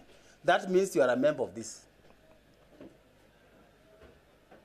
It will depend what you will put in your bylaws. Can you be a member of different circles or different cooperatives? You can be in two different cooperative societies but not doing the same business as this one.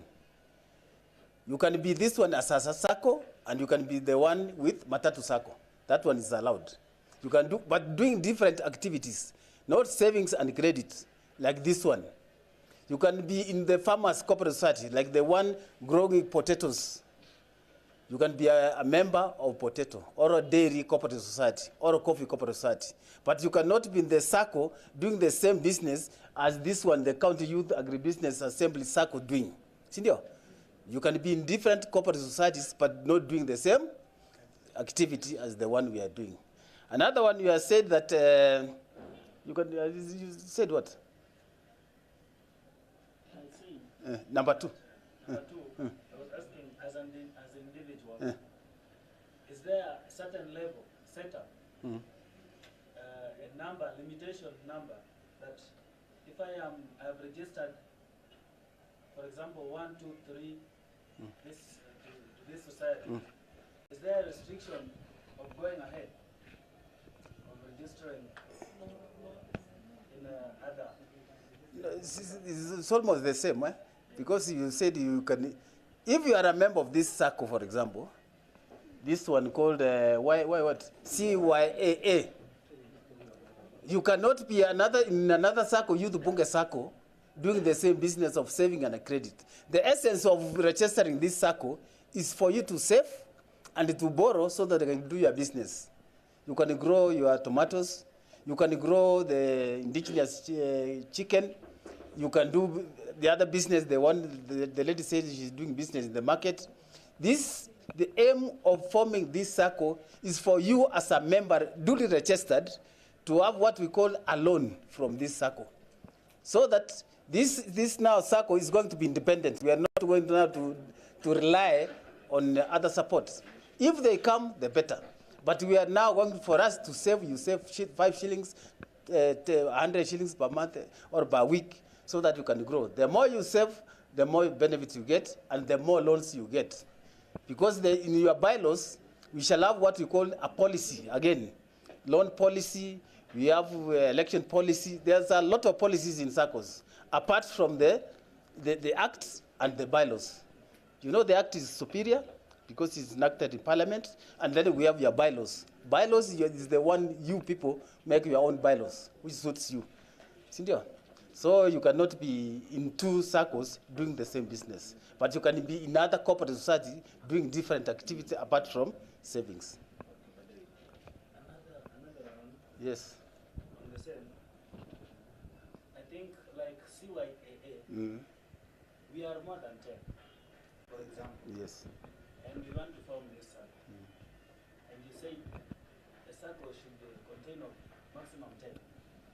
So Minimum. I've said minimum. yes. So, for example, we want to, we say we want to set up a number, we want to divide our group into 3 groups under the umbrella of the CYAA. Is it possible for these groups to register under the umbrella of CYAA, but there are 3 groups, different groups under CYAA, registered as a circle? You know, there's a group, we are three wards here. See, we have Tambach here, we have Kamarin and Kapchemutwa. Kapchemutwa, we have your group. A group now is coming out to register with, as a member, see, with its members. See, you know, there's a circle you used to have called Silk. You know Silk? Yeah, the one who was spreading all over the county. It was doing like that. They have their own group, but that group is registered with Silk Circle. Sindio? You can be from Kapchimotwa, Tambach, but with your members, 100 members, 200 members, but they have registered with this circle. Sindio? As a member. Pengine wao naitwa Utamaduni group. But here you are called Utamaduni as a member, sindio? You contribute through your circle contributes through here. You apply a loan through your group, sindio? So your group as a member now who's a member of this circle applies to the circle. So the money which is gotten is to Utamaduni circle. Utamaduni circle divides that money to its members. So we follow the management committee of Utamaduni. Senior? Thank you very much. I'm allowed, if the CYAA, I want to be a member. I was a member. Initially, I was not a member. And I have my group, and they have already registered. They are allowed to add the names. Or You know what you do now, Utamaduni, if you are group now, you have to recruit more members. Kazi yenu sasa ni recruit members. We want to have as many members as possible from each group who are coming now to form this circle called CYAA circle. Sindio? Yeah. Thank you so much for those wonderful questions. And I think that question was very important because in here we have many common interest groups. One is like Chuakali. We have several members from the Chuakali. Then we have some from Sokoni or market women. Then we have several other common interest groups. And then the other group is we also have the farmers. And then now there's this other aspect of the wards. So all those categories from his explanation is that we will decide what kind of membership. If you will join as common interest groups like Juakali group, and then Sokoni, and then so all those groups will form the membership and they will have their own stake within the circle.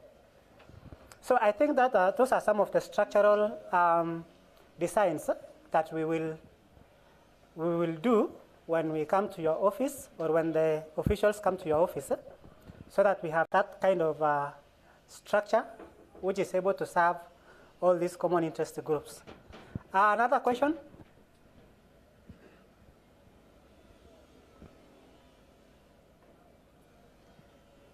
But in cooperative, Sama, the next. In fact, I was going to come now to them. So, livestock or kelkop?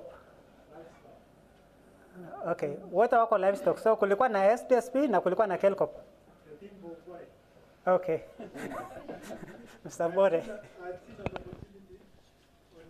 Machine that you say you may have to hire to produce animal feeds. As a member, do I allow it? Because I may register my business as an individual. Am I allowed to hire the machine personally?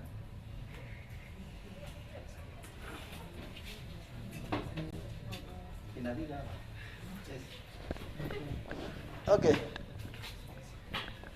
In machine business, the machine is a business. So, Kapteren has one. We have also another one in Kapsidotwa. We have another one in Kapsite. We have another one in Kipchiloje Korea.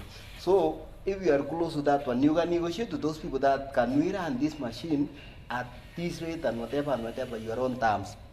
Regardless whether you are registered or whatever, they need is money. So you can go as a group or you can go as an individual. You invest there. So business is business. Thank you. Yeah, business is business. Another question?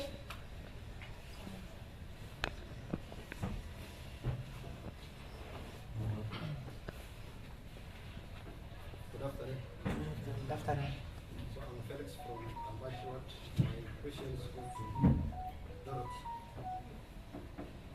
Kelcom. So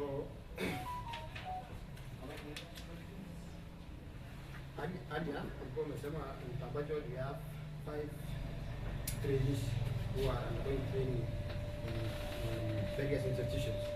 So my first question is, when will be the next phase for the training? Number 2, how will you avoid political interference or political interest when choosing the trainees in Tambachua? Number 3, in Tambachua we have 7 sub-locations. As as of now, we have 5 trainees. So how did you choose the 5 to avoid other sub-locations maybe complaining of being sidelined during the same process?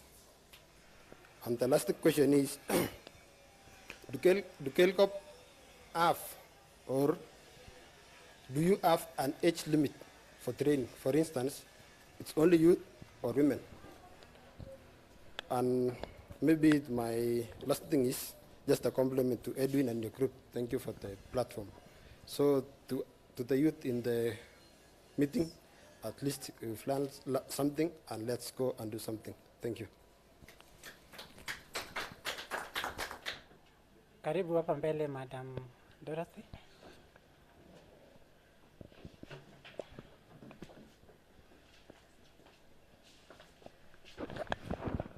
Thank you very much for your questions concerning the 5 trainees we chose. The first thing we did, tulifanya advertisement, tukaweka posters kwa everywhere in the ward, tukaweka kwa all forums ya Tembach ward, all those wards yenye we required. And qualification yenye tulikuwa tunataka ilikuwa kwa hiyo advert yenye tuliweka. After that, we received the applications now, which was online. From there, we selected, we should tukalist wale wote. And then from there, and what we did during the day of shortlisting, we made sure we had all the ward leaders, MCA, ward admin, na the 2 chiefs ya Tambach, na the ward admin, and the FET director. Kwa sababu hiyo ilikuwa kazi yake. CC alikuwa, director livestock alikuwa. And then we shortlisted. Unajua this animal health kuna qualification. Ilikuwa specifically akuwe na C- and a C grade. C- in biology na grade yake akuwe C. From there we shortlisted wenye wame qualify. And then from there tukakaa chini, tukakawa as per the sublocation you said. From there tukakaa chini na chiefs na what that means. We tulianalyze hizo vitu yote, chenta, location yenye wanatoka, hizo vitu yote. And I think it was fair, even the what admin, the MCA, walisema ilikuwa fair. So I don't know where the complaint came. And the political interference, we make sure kila kitu tunafanya, tunahusisha ward leaders, MCA, na kabla tutafanya chochote, we come for ward sensitization, including the MCA, ward admins, na the 2 chiefs. In fact, even selection of beneficiaries, this time round to use mpaka assistant chiefs, because assistant chiefs walikuwa naelewa. So hiyo tukiwatumia, hakuna interference, and again the technical. Najua kwa technical lazima tukue technical, hatutakuwa swayed. Like for example, to select an animal health, tulikuwa nataka mwenye ame qualify. So we know there are those in political interference. Kuna MCA atalete mtoto wake na qualify. So qualification, in fact, at the end of the activity, after shortlisting, after kutoa the list, the ward leaders hiyo walikuwa nataka political, waliinua mkono juu. Hii criteria ya KELCOP wametuweza, and tukakuwa successful. On the 7 sublocations, we agreed with the ward leaders now. Now these are those who are qualified. How are we choosing? Taking into consideration the gender, the state of the student. Unajua kuna ule orphan kabisa na wasasi. So we considered all those things until we came up with the 5. The last question, do you have age limit during training? Our trainings are open. Ukisikia iko training ya kuku, we welcome. That's why we are saying we are having our direct beneficiaries and indirect. So you can come indirect, kuja benefit, because you want to do something in poultry, you want some knowledge, atukataze, atukuta kufukusa, where you don't belong to this group, toka. We want to make sure, kama ni group like Chamka women group, we are training on poultry. Tukipata if they are 30, na tukipata 50, it is a plus on our side. We have empty area. We have surpassed our target. Thank you, welcome. Ukisikia any training, come. Kama ni ya kuku, nyuki, feel free to come. Na tuna target crew, target age, welcome.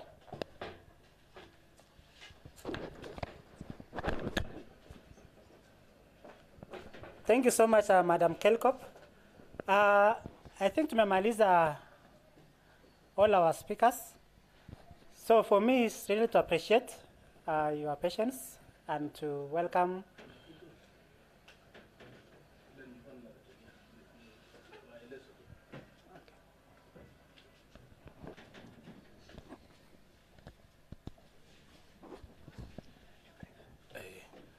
There is something I've sent to Edwin near national government. Na wanataka applicants wenye wamefanya diploma in social work, community development, na wanataka SDOs. Wacha nione how many positions.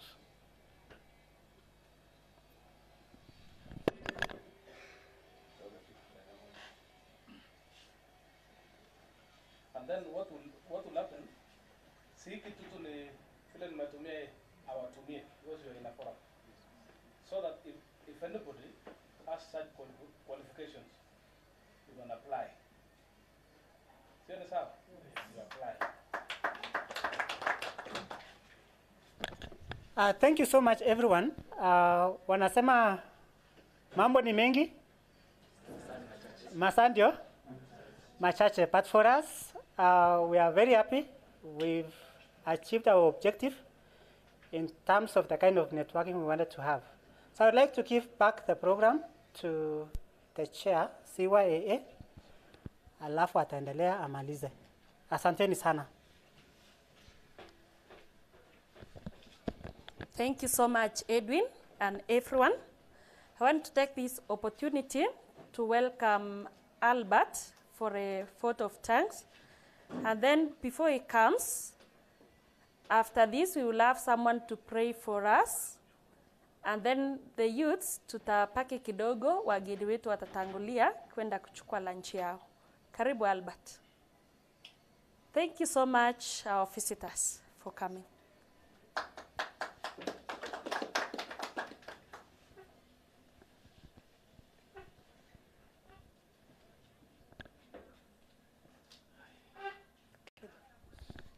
Good afternoon. It's difficult to be ambushed to do a vote of thanks, to call for a vote of thanks when people are hungry, when it is lunchtime. And I want to make it very, very short. Yeah, ladies and gentlemen, it's my pleasure and the pleasure of New Zealand Media, together with Rest Hub, in support from FEDEN, to stand in front of you this afternoon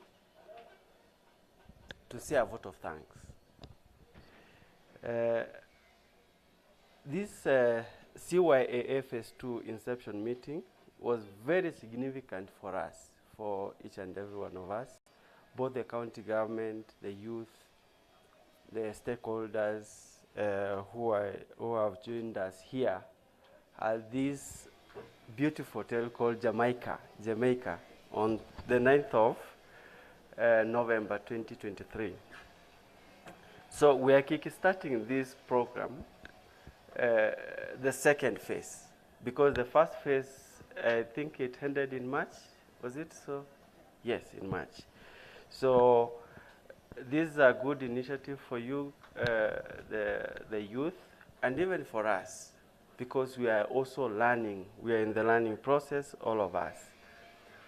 So first and foremost, I would like to express my gratitude and our gratitude as News and Media and Rest Hub and in support from FEDEN for the collaboration that we have between us and you as stakeholders, and also especially to Dorothy, and I know you've done a very good job in getting even questions, clarifications.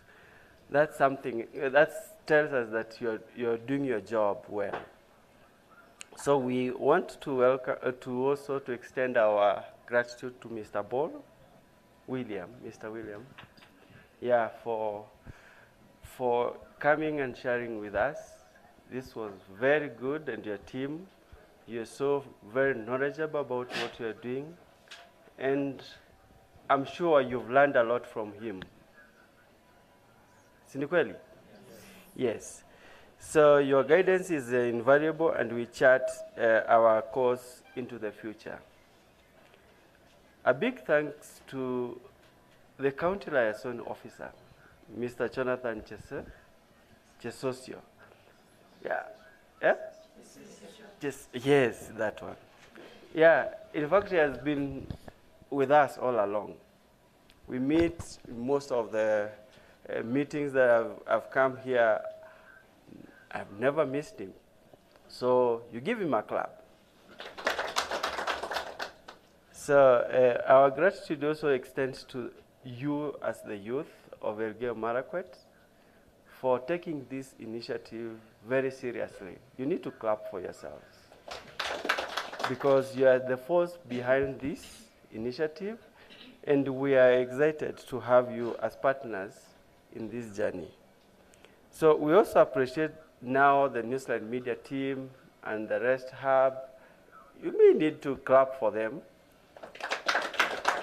And this initiative, this phase 2 was live. We did it live in YouTube. So when you go back home, just log into the CYAA YouTube, and you'll get everything that you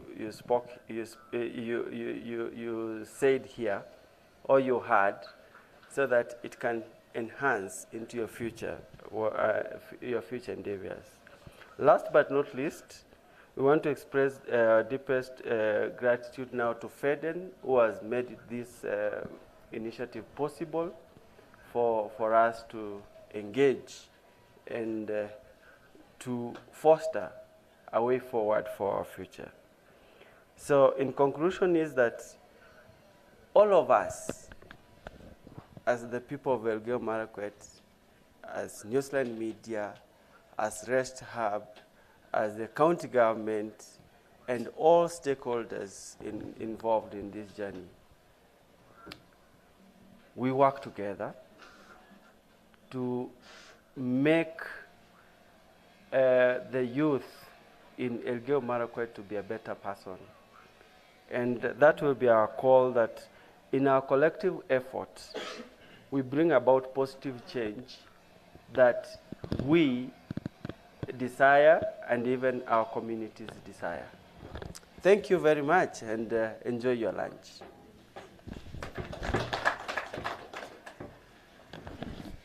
Thank you so much, Albert.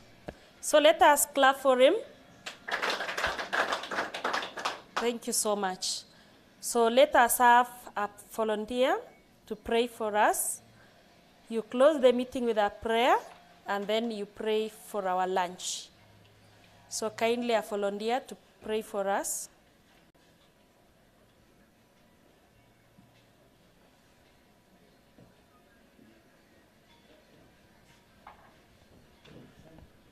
Let's pray. Everlasting Father, come before you this afternoon. We want to thank you for each and every guest that came here, Lord. We thank you for each and every youth that came, my Father. Thank you for our facilitators. My Father, we thank you so much for the knowledge that you've given unto us. Remember each and every person wherever they came from. They left that their jobs and the issues that they were held up in one way or another, to come here, my Father, to implement things in the minds of youths, and also youths to gain something from them. We ask you, my Father, that you may just help us to make use of this and to love it and to put it in practice also, that we may prosper. Thank you, even as we will depart from this place, you may guide us and guide our faiths, my Father. Thank you for each and every person, even from wherever they come from and wherever they are going to. We thank you for each and every plan that you have for us. Thank you, my Father. Now, even as we are going to have our lunch, we thank you for the food. Remember even the needy and the orphans, those who have not get something on the table. That, my Father, you may cast anger out of their table, that they may also find something on their table to find. We thank you and bless you in the mighty name of Jesus Christ. We pray to us in the Lord. Amen. Thank you so much. So let us have our visitors going for lunch. Thank you so much, everyone.